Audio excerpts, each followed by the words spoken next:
Hi friends, मैं अखंड गरीब आज एक नए विषय के साथ आपके साथ आया हूँ।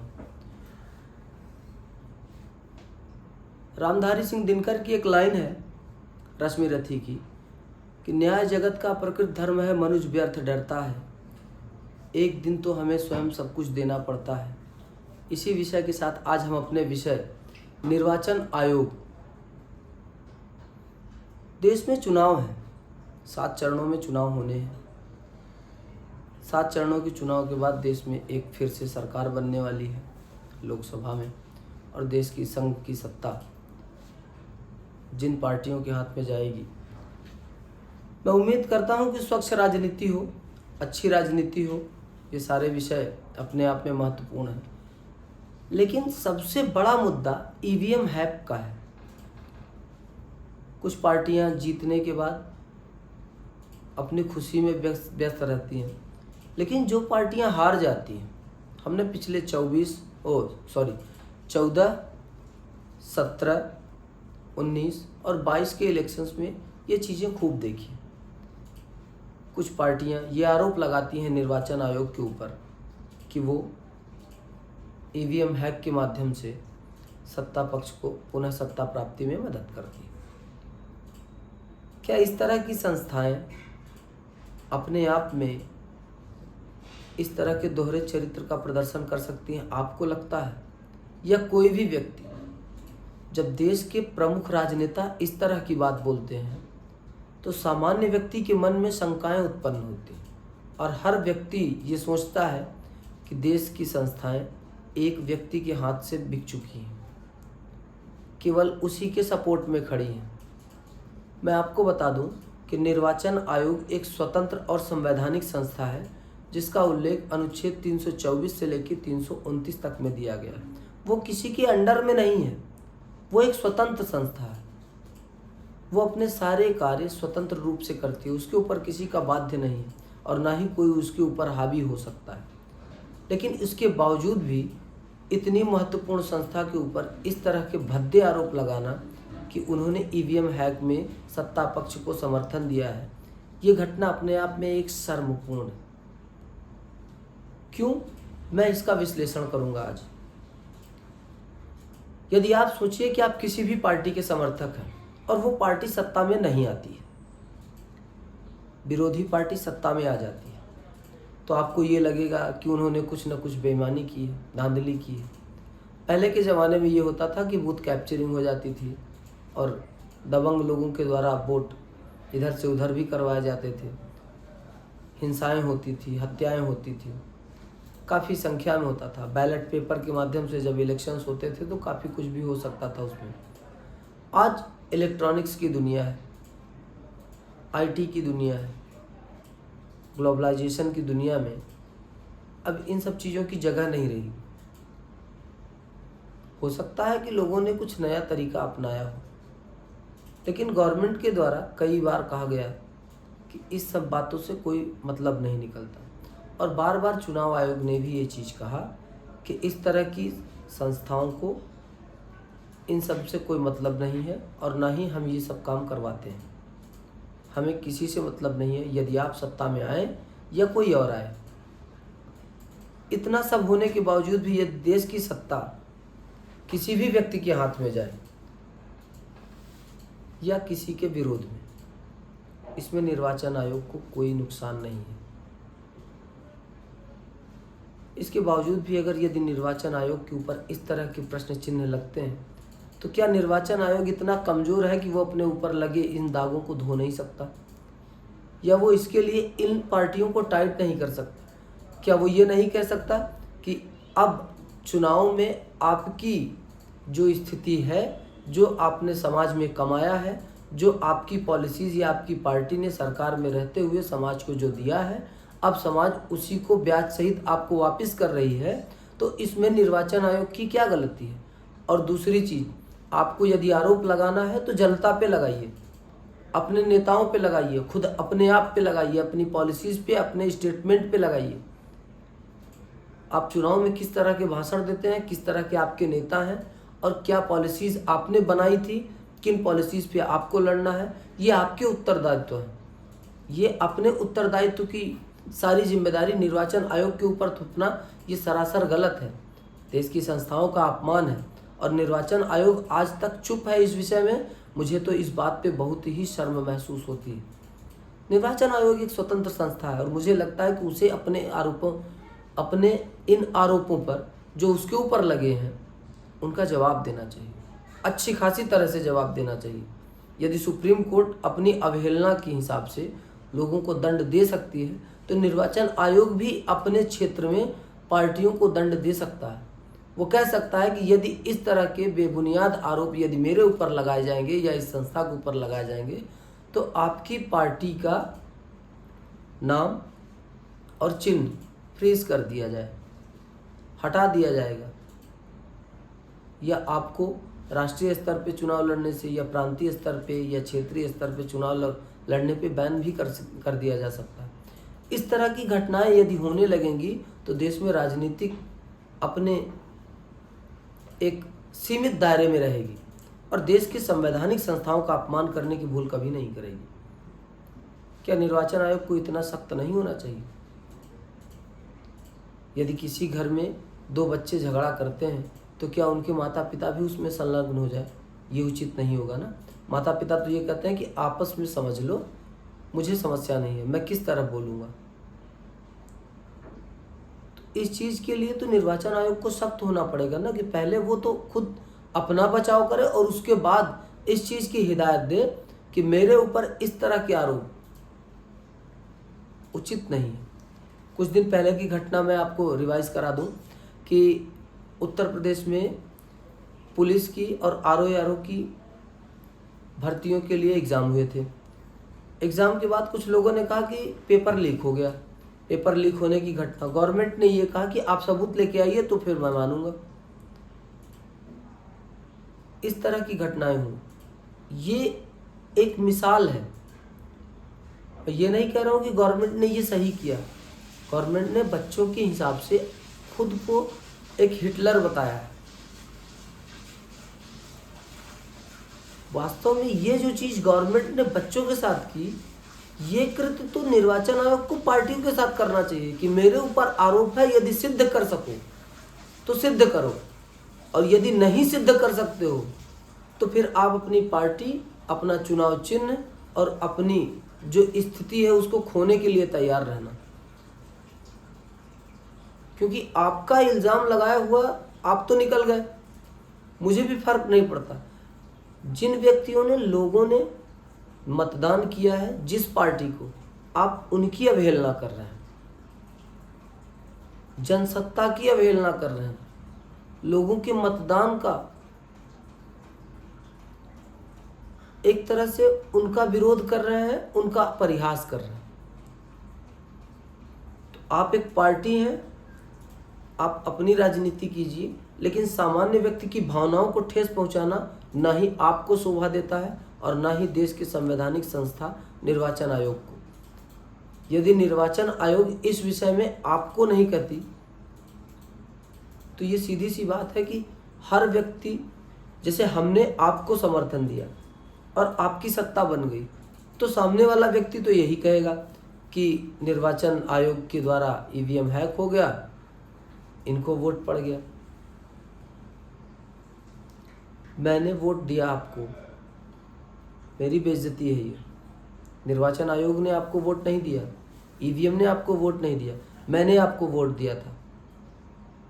और आप ईवीएम हैक की बात करते हैं तो सामान्य जनसाधारण की इच्छाओं का विरोध करते हैं।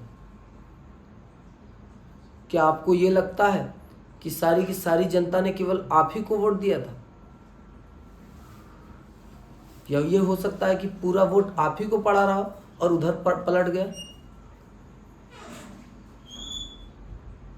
इस तरह की बातें बंद होनी चाहिए देश में। हर बात में इतनी स्वच्छ और एक ईमानदार संस्था को हर बार घसीटा जाता है।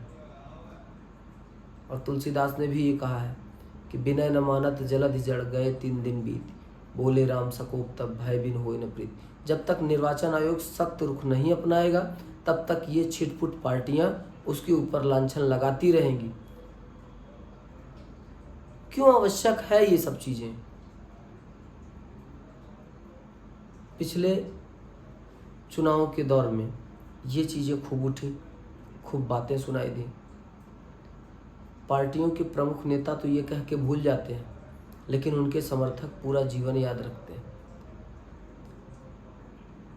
ये देश में आम घटना नहीं है। हमारे देश में राजनीति का अंधानुकरण हो चुका है और बड़े पैमाने पे हो चुका है। हमारे नेता गले मिलते हैं दूसरी पार्टियों से, लेकिन ग्रामीण स्तर पर स्थिति ये है कि यदि मैं आपकी पार्टी से हूँ और मेरा मित्र दूसरी पार्टी को समर्थन दे रहा है, तो ये निश्चित है कि एक हफ्ते बाद मेरा और उसका बोलचाल बंद होना तय है। स्थिति यहाँ तक है और ये चीज़ें राजनेता नहीं समझते। ऐसा ना हो कि आपकी वजह से सबके संबंध खराब हो। आपने कहा निर्वाचन आयोग मिली है, ईवीएम हैक है, गवर्नमेंट ज़बरदस्ती बनाई गई। आप कहें आप भूल गए, दूसरे दिन आप पार्टियों में फिर मिलते।